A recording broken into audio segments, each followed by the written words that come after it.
Next जो आया, ये आया my dear radiation. Radiation third mode of heat transfer है, third mode of heat transfer है। अब देखो कन्वेक्शन का एक छोटा सा फार्मूला था, वो मैंने बता दिया आपको, ठीक है। ये हमारा रेडिएशन है, रेडिएशन में एक फार्मूला आएगा, मैं उसको आपको बता दूंगा, बाकी आगे हम लोग जब क्वेश्चन करेंगे तो फिर से इसको डिटेल में पढ़ा जाएगा। अभी जो थ्योरी पोर्शन है केवल उनको कवर कर रहा है। रेडिएशन क्या है, देखो ये सन है, सन और ये अर्थ है, ये हमारा क्या है, ये अर्थ है, ठीक है। सन से अर्थ की तरफ एनर्जी आ रही है, सन से अर्थ की, ये हमारा सन है, ठीक है। सन से अर्थ की तरफ एनर्जी आ रही है, किस फॉर्म में आ रही है, इलेक्ट्रोमैग्नेटिक वेव। किस फॉर्म में आ रही है, इलेक्ट्रोमैग्नेटिक वेव। तो ये फोटॉन, ये हमारे एनर्जी कैरियर होते हैं, जो फोटॉन होते हैं एनर्जी कैरियर होते हैं, ये एनर्जी लेके सन से लेके आते हैं अर्थ की तरफ पे। तो ये जो एनर्जी का ट्रांसफर हुआ, ये जो एनर्जी का ट्रांसफर हुआ, वो हमारा क्या कहलाएगा, वो हमारा क्या कहलाएगा, ये हमारा किस फॉर्म में आएगा, इलेक्ट्रोमैग्नेटिक वेव में, और इसको कहलाएगा रेडिएशन। ये कहलाएगा रेडिएशन, ये कहलाएगा रेडिएशन, ठीक है।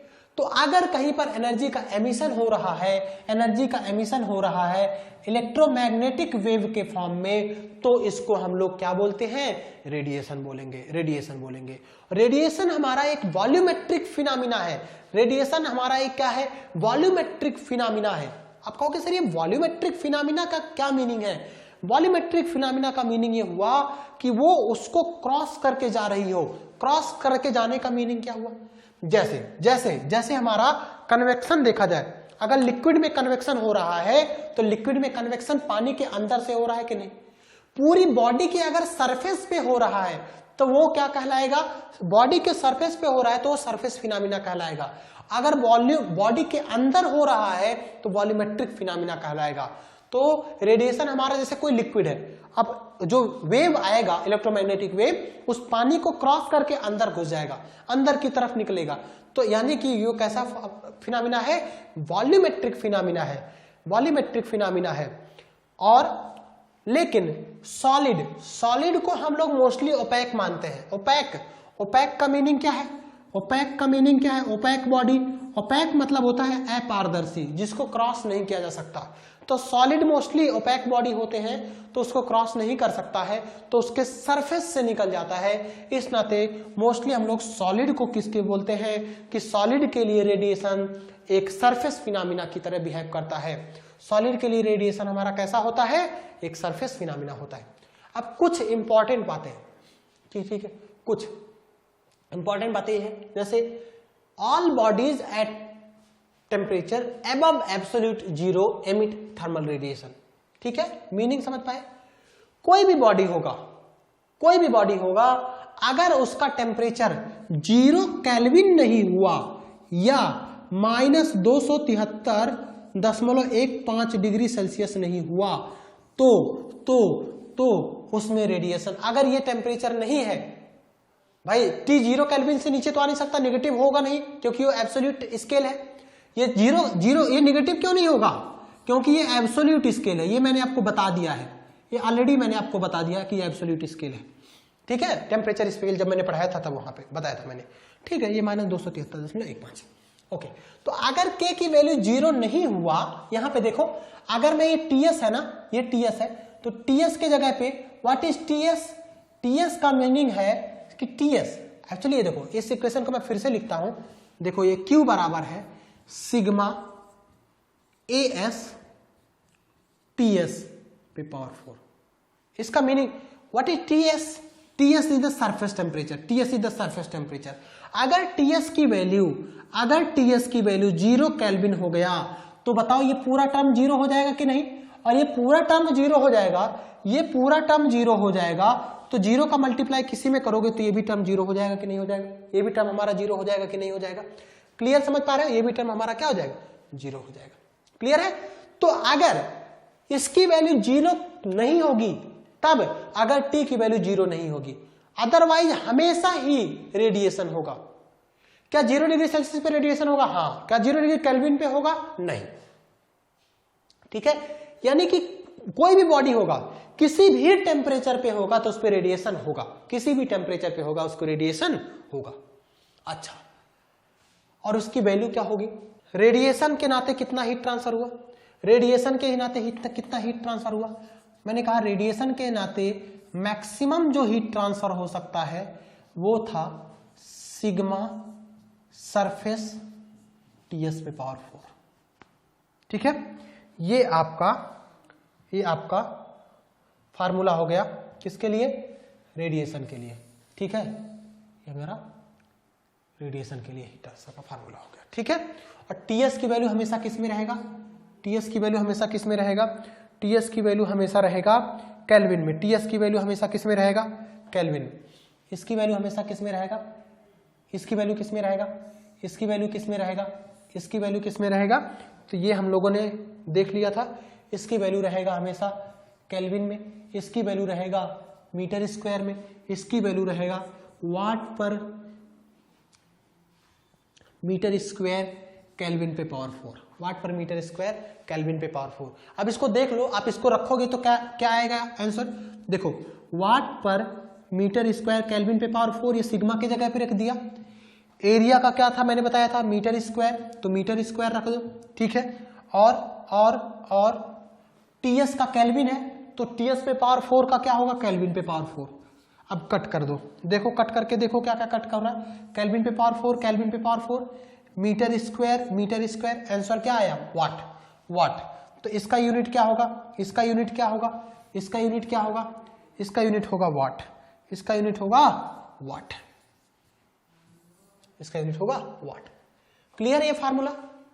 अच्छा, ये सब फार्मूले पे मैं क्वेश्चन करवाऊंगा, ये फार्मूले पे सब क्वेश्चन करवाऊंगा। ये किसके लिए वैलिड है? ये ब्लैक बॉडी के लिए वैलिड है। ये किसके लिए वैलिड है? ब्लैक बॉडी के लिए।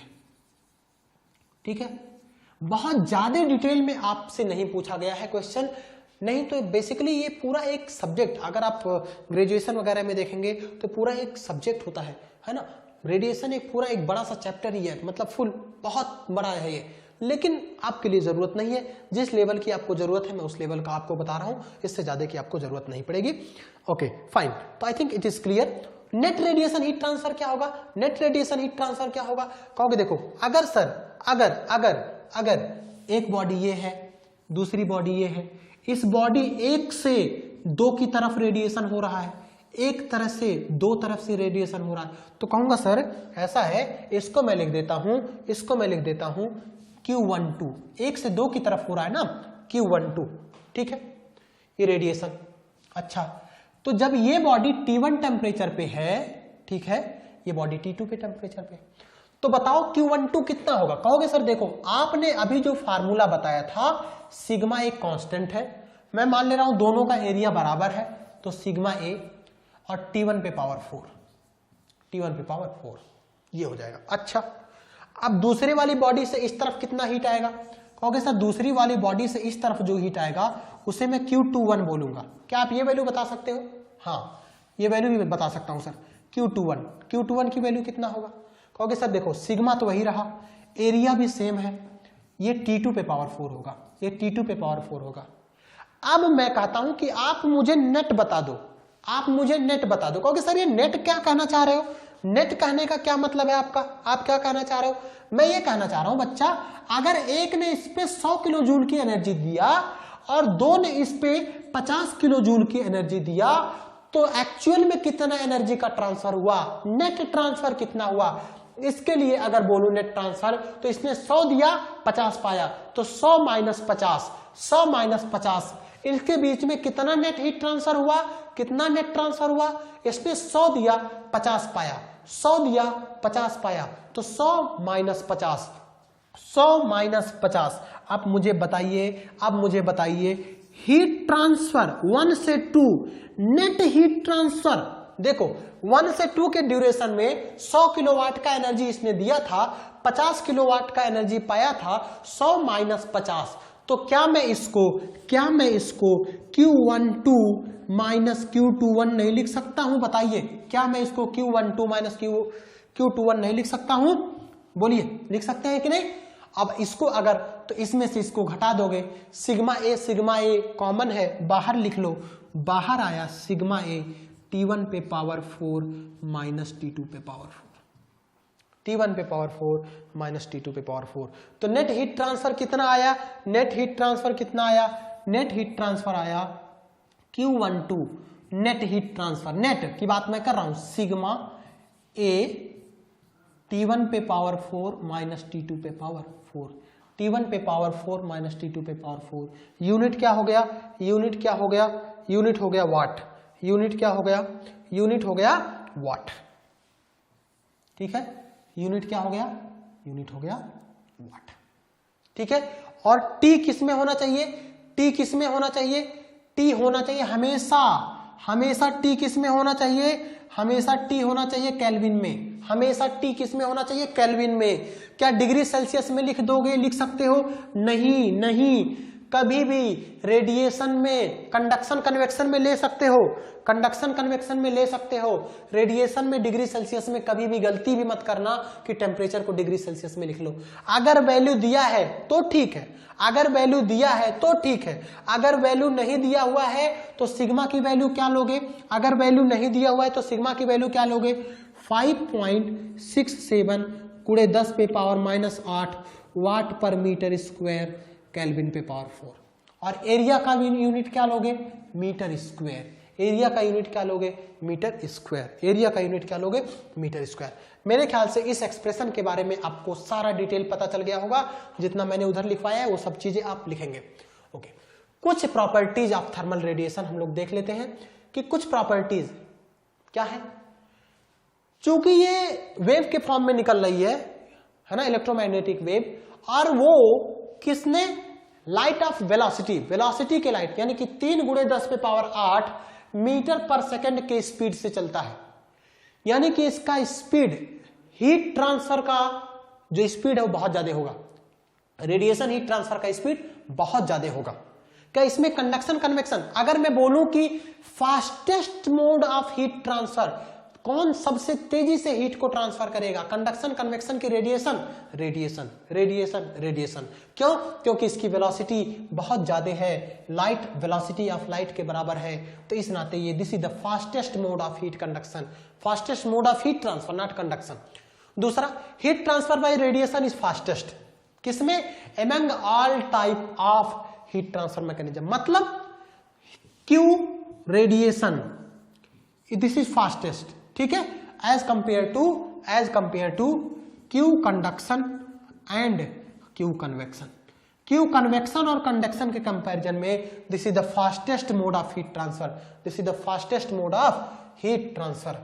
ओके, थर्ड क्या है, thermal radiation travels along vacuum, ये बहुत इंपॉर्टेंट चीज है, ये वैक्यूम में भी ट्रेवल कर सकता है। कौन, थर्मल रेडिएशन, मतलब रेडिएशन हीट ट्रांसफर वैक्यूम में हो सकता है। क्या इसको मीडियम की जरूरत है, नो, मीडियम की जरूरत है, नो। क्या कंडक्शन को मीडियम की जरूरत है, क्या कंडक्शन और कन्वेक्शन को मीडियम की जरूरत है, यस, कंडक्शन के लिए मीडियम की जरूरत है, कन्वेक्शन के लिए मीडियम की जरूरत है, लेकिन रेडिएशन के लिए मीडियम की जरूरत नहीं है, रेडिएशन के लिए मीडियम की जरूरत नहीं है। इस नाते मैंने वाटर, जैसे कंडक्शन पढ़ा है मैंने, तो कंडक्शन में मैंने सॉलिड के लिए अलग बताया, लिक्विड के लिए, गैस के लिए अलग बताया। कन्वेक्शन में भी मैंने आपको एक फ्लूइड का लेके एग्जांपल बताया, यहां पे मैंने किसी फ्लूइड का एग्जांपल लेके बता रहा हूं, नहीं, क्यों, क्योंकि इसके लिए मीडियम की जरूरत है ही नहीं, होगा तो भी ठीक है, नहीं होगा तो भी ठीक है, ठीक है। ओके, इसका मतलब एटीन्यूएशन, एटीन्यूएशन का मतलब क्या होता है, इंटेंसिटी का कम हो जाना, इंटेंसिटी का कम हो जाना। तो कोई वैक्यूम में कोई इंटेंसिटी कम होगी क्या, नहीं भाई, वैक्यूम में चल सकता है, तो चल सकता है तो उसमें एटीन्यूएट नहीं होगा, यानी कि उसकी इंटेंसिटी कम नहीं होगी, ठीक है। Unlike conduction and convection, the transfer of heat by radiation does not require presence of any intervening medium, कि किसी भी मीडियम की जरूरत नहीं होती है, जबकि कंडक्शन और कन्वेक्शन में मीडियम की जरूरत होती है, रेडिएशन में मीडियम की जरूरत बिल्कुल भी नहीं है, रेडिएशन में मीडियम की जरूरत बिल्कुल भी नहीं है my dear. Okay, When thermal radiation falls on the body, जब किसी भी बॉडी पे थर्मल रेडिएशन आएगा, ऑब्वियस सी बात है वो हीट को एब्जॉर्ब करेगा, हीट एब्जॉर्ब करने से उसका टेम्परेचर बढ़ जाएगा। वो किसी में भी होगा, कंडक्शन में भी होगा, कन्वेक्शन में भी होगा, रेडिएशन में भी होगा। और ये मोस्टली एब्जॉर्ब किया जाता है डार्क सरफेसेस से और रिफ्लेक्ट किया जाता है लाइट स्मूथ सर्फेसेस से। जैसे आप लोग व्हाइट कलर का कपड़ा पहनते हैं गर्मियों में, क्यों? क्योंकि वो रेडिएशन को एब्जॉर्ब नहीं करता है, वो रेडिएशन को एमिट करता है। मतलब जितना एब्जॉर्ब करेगा जल्दी से जल्दी उसको एमिट कर देगा, तो आपको गर्मी नहीं महसूस होगी। ब्लैक कलर का आपने अगर शर्ट पहन लिया तो वो जो एनर्जी आएगा उसको एब्जॉर्ब करके अपने पास रख लेगा और उसी में एक्यूमुलेट होने लगेगा, हीट एक्यूमुलेट होने लगेगा, तो उसका टेम्परेचर बढ़ने लगेगा, उसका टेम्परेचर हमारा क्या होने लगेगा? बढ़ने लगेगा। इस नाते ये हमारा एब्जॉर्ब किया जाता है डार्क सर्फेसेस से और रिफ्लेक्ट किया जाता है लाइट स्मूथ सर्फेसेस से। अब देखो, ये मैंने एक एग्जांपल लिया है माय डियर। इस एग्जांपल को समझने के लिए कंडक्शन, कन्वेक्शन और रेडिएशन सब हो रहा है, लेकिन इसको आप यहां नहीं ऐसे समझ पाएंगे। आप पहले इस चीज को समझिए, ओके। ऐसा करते हैं, तीनों फार्मूला एक साथ लिखते हैं, तब चीजें क्लियर हो पाएंगी। देखो, क्यू कंडक्शन कहोगे, देखो सर क्यू कंडक्शन का जो फार्मूला आपने बताया, आपने अभी नहीं बताया है, ठीक है, मैं फार्मूला लिख दे रहा हूं सीधे, -KA dt/dx, ठीक है, या -KA T1 - T2/L। ये कहां से आया? अभी आप मत परेशान हो ना, अभी पूछो, आगे मैं इस चीज को डिराइव करवाऊंगा। डिराइव नहीं करवा सकता, ऑब्वियस सी बात है, ये डिराइव करवाया ही नहीं जा सकता, ये रिजल्ट है, एक्सपेरिमेंटल इक्वेशन है, तो मैं डिराइव थोड़ा ना करवा पाऊंगा, तो डिराइव नहीं करवाऊंगा, लेकिन आगे मैं इस चीज को कैसे आया ये बताऊंगा। और दूसरा कन्वेक्शन, कन्वेक्शन के लिए जो आया था इक्वेशन HA TW - T∞ या T सरफेस - T∞। रेडिएशन के लिए क्या आया था? रेडिएशन के लिए आया था Q रेडिएशन, रेडिएशन के लिए क्या आया था? सिग्मा A T1 पे पावर 4 - T2 पे पावर 4। अब आप बताओ, अगर एकदम बच्चा ध्यान से समझना, क्योंकि ये बहुत इंपॉर्टेंट चीज है, बहुत इंपॉर्टेंट चीज है। अगर ये चीज क्लियर नहीं है तो आप ये नहीं कर पाओगे, ये चीज क्लियर नहीं है तो आप ये नहीं कर पाओगे कि रियल में ये जो मैकेनिज्म है वो कौन सा इन्वॉल्व है, आप ये डिसाइड ही नहीं कर पाओगे, ये डिसाइड नहीं कर पाओगे, ठीक है। चलो, मैं आपसे कुछ क्वेश्चन करता हूं। क्वेश्चन ये है कि अगर if delta T is small, ठीक है, तो कहोगे सर देखो, अगर टेम्परेचर डिफरेंस स्मॉल हुआ तो ये वैल्यू तो थोड़ी मोड़ी लार्ज होगी, ये तो स्मॉल होगी, ये स्मॉल होगी, लेकिन इसकी वैल्यू आपने बताया था 5.67 गुणे 10 पे पावर -8। अभी 10 पे पावर -8 से गुणा करोगे तो इसकी वैल्यू कितना भी ज्यादा हो, अगर इसका वैल्यू मतलब टेम्परेचर डिफरेंस कम है, अगर टेम्परेचर डिफरेंस कम है, इस केस में डेल्टा टी की वैल्यू तो होगी कुछ, लेकिन T1 - T2 पे पावर 4 इंटू सिग्मा की वैल्यू नेग्लिजिबल हो जाएगी। देखो, इस केस में T1 - T2 की वैल्यू तो नेग्लिजिबल नहीं होगी, लेकिन सिग्मा इंटू T1 पे पावर 4 - T2 पे पावर 4 ये नेग्लिजिबल हो जाएगा। क्यों? क्योंकि इसकी वैल्यू 10 पे पावर -8 है। तो ये बताओ, जब ये वैल्यू नेग्लिजिबल नहीं है, ये नेग्लिजिबल नहीं है, तो कंडक्शन और कन्वेक्शन दोनों होंगे। अगर टेम्परेचर डिफरेंस कम भी रहा, अगर टेम्परेचर डिफरेंस कम रहा तो ये भी T1 - T2 है, ये भी T1 - T2 है, तो कंडक्शन और कन्वेक्शन होंगे। यानी जहां पे कम टेम्परेचर डिफरेंस में हीट ट्रांसफर होगा, जहां पे कम टेम्परेचर डिफरेंस में हीट ट्रांसफर होगा, वहां पे कन्वेक्शन और कंडक्शन दोनों होंगे। लेकिन अगर ज्यादा टेम्परेचर डिफरेंस के बीच हीट ट्रांसफर हुआ, ज्यादा टेम्परेचर के बीच हीट ट्रांसफर हुआ, तो ये तो वैल्यू ज्यादा होगी, no doubt. Okay, move to the second, large temperature. If large temperature difference, large delta T, large temperature difference अगर हुआ तो देखो T1 - T2 है, लेकिन यहां पे क्या है, T1 पे पावर 4 - T2 पे पावर, ये फोर्थ पावर है। समझ पाए? अरे यार देखो, सपोज करो कि 100 से 0 के बीच में ट्रांसफर हो रहा है, तो 100 - 0 आया, T1 - T2 की वैल्यू कितना है? 100 - 0। कंडक्शन और कन्वेक्शन में 100 - 0 100 लिखोगे, लेकिन यहां पे क्या लिखोगे? यहां पे 100 प्लस 273, क्योंकि केल्विन में लिखना है, तो 373 हो गया, 273 प्लस 100, 373 पे पावर 4 माइनस T2 0, तो 273 पे पावर 4। इसकी वैल्यू जब आप कैलकुलेट करोगे ना तो 100 से बहुत ज्यादा आएगी, इसकी वैल्यू बहुत ज्यादा आएगी, ठीक है, इसकी वैल्यू आपको बहुत ज्यादा आएगी। तो इसका मीनिंग क्या हुआ, अगर टेम्परेचर डिफरेंस ज्यादा हुआ तो ऐसा नहीं कि कन्वेक्शन नहीं होगा, वहां पे रेडिएशन नहीं होगा, कंडक्शन और कन्वेक्शन नहीं होंगे, हो सकते हैं, लेकिन मोस्टली क्या होगा, रेडिएशन। अगर लार्ज टेम्परेचर डिफरेंस हुआ, लार्ज टेम्परेचर डिफरेंस हुआ तो वहां पर रेडिएशन मोस्टली होगा। Most effective heat transfer radiation के नाते होगा, बाकी कंडक्शन और कन्वेक्शन दोनों हो सकते हैं। अगर आपसे पूछा जाए तो क्या बोलोगे, रेडिएशन। एक बोला जाएगा, पूछा जाएगा तो क्या बोलोगे, रेडिएशन। अगर टेम्परेचर डिफरेंस कम है तो कंडक्शन और कन्वेक्शन हो सकते हैं, कंडक्शन और कन्वेक्शन हो सकते हैं। अब बात है कि कंडक्शन और कन्वेक्शन दोनों होगा, डिपेंड करेगा, वेलोसिटी है तो कन्वेक्शन होगा, वेलोसिटी नहीं है तो कंडक्शन होगा। इतना समझ पाए। अब देखो, अब मैं एग्जांपल आपको बताता हूं। बताइए, फ्लेम का टेम्परेचर बहुत ज्यादा होगा, फ्लेम का टेम्परेचर यार बहुत ज्यादा हो सकता है फ्लेम का टेम्परेचर 2000 डिग्री सेल्सियस हो। मैं 1200-1500 डिग्री सेल्सियस तो मान ही सकता हूं, फ्लेम का टेम्परेचर 1200 मान ले रहा हूं, 1500 डिग्री सेल्सियस मान ले रहा हूं। अब 1500 डिग्री सेल्सियस बाहर का फ्लेम का टेम्परेचर है, जो आग जल रहा है। अब बताओ एयर का टेम्परेचर क्या होगा, जो एटमॉस्फेरिक एयर का टेम्परेचर क्या होगा। अगर आप ठंडी में बना रहे होगे तो कहोगे सर देखो बहुत होगा बाहर का टेम्परेचर, तो बाहर का टेम्परेचर हो सकता है 5 डिग्री सेल्सियस, बाहर का टेम्परेचर 5 डिग्री सेल्सियस होगा। ठीक है, अब बताओ 1505, ज्यादा डिफरेंस हो गया ना, 1500 डिग्री सेल्सियस है और 5 डिग्री सेल्सियस में हीट का ट्रांसफर होना है, तो क्या लार्ज टेम्परेचर डिफरेंस हुआ। और लार्ज टेम्परेचर डिफरेंस हुआ, जब लार्ज टेम्परेचर डिफरेंस हुआ तो मैंने कहा था जब टेम्परेचर डिफरेंस ज्यादा होगा तो रेडिएशन होगा, लार्ज टेम्परेचर डिफरेंस होगा तो रेडिएशन होगा। तो इसके बीच का, किसके बीच, फ्लेम और एयर के बीच, फ्लेम और एटमॉस्फेरिक एयर के बीच कैसा हीट ट्रांसफर हुआ, रेडिएशन। फ्लेम और पॉट के बीच, पॉट का भी टेम्परेचर कम होगा, फ्लेम के टेम्परेचर कंपैरिजन से पॉट का टेम्परेचर कम होगा, तो इनमें रेडिएशन होगा। इसमें भी क्या होगा, रेडिएशन होगा, इसमें भी क्या होगा, रेडिएशन होगा। अब देखो समझ पाए, फायर से एयर के बीच में रेडिएशन, कन्वेक्शन नहीं, टेम्परेचर डिफरेंस बहुत ज्यादा है, कन्वेक्शन भी होगा लेकिन मोस्टली किसके नाते होगा, रेडिएशन के नाते। इसके और इसके बीच में क्या होगा, इसके और इसके बीच में क्या होगा, इसके और इसके बीच में रेडिएशन होगा। अब देखो मेटल के अंदर क्या होगा, मेटल के अंदर यहां देखो जैसे ये थंब है, तो इस मेटल के अंदर क्या होगा, कहोगे सर कंडक्शन होगा। मेटल के अंदर सॉलिड है, कंडक्शन होगा, मूवमेंट नहीं होगा।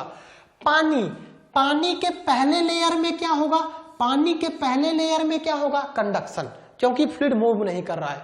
लेकिन पानी के अंदर, पानी बबल करेगा, बॉइल करेगा तो ऊपर नीचे पानी आने लगेगा, तो इस पानी के अंदर क्या होगा, पानी के अंदर होगा कन्वेक्शन।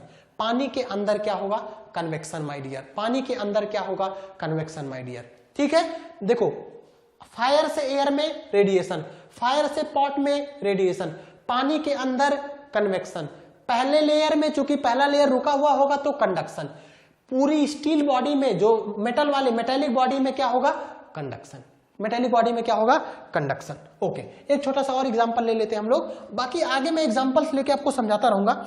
चलिए, अगर सपोज करिए कि हमारे पास एक वो है, फायर है, ठीक है, सपोज करिए यहां पे आग जल रहा है, हियर यहां पे आग जल रहा है, ठीक है, ये हमारा फायर है, ठीक है, और यहां पर एक छोटा सा आदमी है, मतलब यहां पे आप लोग बैठे हुए हैं, यहां पे सोचिए आप लोग बैठे हुए हैं, ठीक है, आप आग सेक रहे हैं, ठीक है। अब बताओ आपके इस फायर और आप में टेम्परेचर डिफरेंस ज्यादा है, तो कहोगे सर देखो रेडिएशन होगा, क्या होगा, रेडिएशन होगा। फायर और एयर में क्या होगा सर, रेडिएशन होगा, ठीक है। आपके अंदर, आपके बॉडी के अंदर क्या होगा सर, कंडक्शन होगा, बॉडी के अंदर कंडक्शन होगा। अच्छा, अब बॉडी का टेम्परेचर और जो एटमॉस्फेयर में एयर है, आपके बॉडी और एटमॉस्फेरिक एयर के बीच क्या रेडिएशन होगा, नहीं।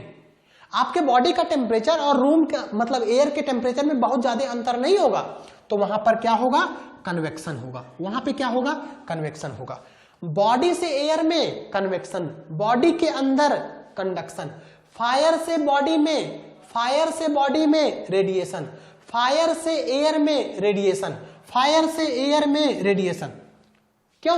यहां पे टेम्परेचर डिफरेंस कम तो कन्वेक्शन, यहां टेम्परेचर डिफरेंस ज्यादा रेडिएशन, यहां टेम्परेचर डिफरेंस ज्यादा रेडिएशन। ठीक है, ओके।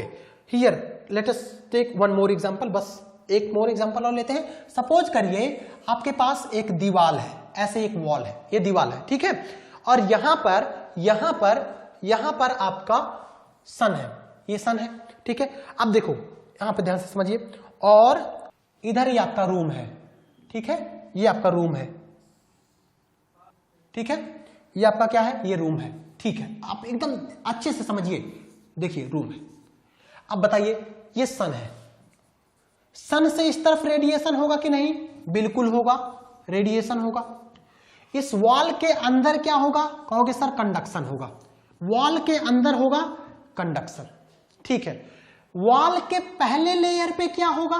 वॉल के पहले लेयर पे क्या होगा? कहोगे सर इस पे फ्लूइड रुका होगा और इस नाते इस वाले लेयर पर भी कंडक्शन होगा। वेरी गुड, कंडक्शन होगा। अब इस तरफ, अब ये आदमी यहां पे बैठा हुआ है, आदमी बैठा हुआ है, आदमी के बॉडी से एयर में कितना क्या होगा? आदमी के बॉडी से एयर में क्या होगा? कहोगे सर कन्वेक्शन। क्यों? क्योंकि आदमी के बॉडी में और रूम के टेम्परेचर में कम डिफरेंस होगा, तो ये बेसिकली कन्वेक्शन होगा। बहुत अच्छा, इतना तो समझ में आ गया होगा। आप बताओ सर, ये चीज कंफ्यूजन है कि इस दीवार से एयर के बीच क्या होगा? सन से एयर के बीच क्या होगा? सन से एयर के बीच क्या होगा? रेडिएशन होगा। सन से एयर के बीच क्या होगा? रेडिएशन होगा। लेकिन वॉल से, इस दीवार से, इस वॉल से एयर के बीच क्या होगा? आप मुझे बताओ भाई। वॉल का टेम्परेचर कम होगा, एयर के टेम्परेचर और वॉल के टेम्परेचर में कम डिफरेंस है, सन के टेम्परेचर और एयर के टेम्परेचर में ज्यादा डिफरेंस है, तो इस नाते रेडिएशन, और वॉल और एयर में कम टेम्परेचर डिफरेंस है, तो इस नाते माय डियर कन्वेक्शन, इस नाते माय डियर कन्वेक्शन। तो दिस इज ऑल अबाउट कैसे हमारा हीट का ट्रांसफर हो रहा है, ये सारी चीजें हम लोग समझ सके। कहां कन्वेक्शन होगा, कहां रेडिएशन होगा, कहां पे कंडक्शन होगा। ठीक है, सॉलिड बॉडी में मोस्टली कंडक्शन होगा। ओके, ठीक है, और आगे हम लोग इसको एग्जांपल लेके समझेंगे और अच्छे तरीके से। ठीक है, ओके।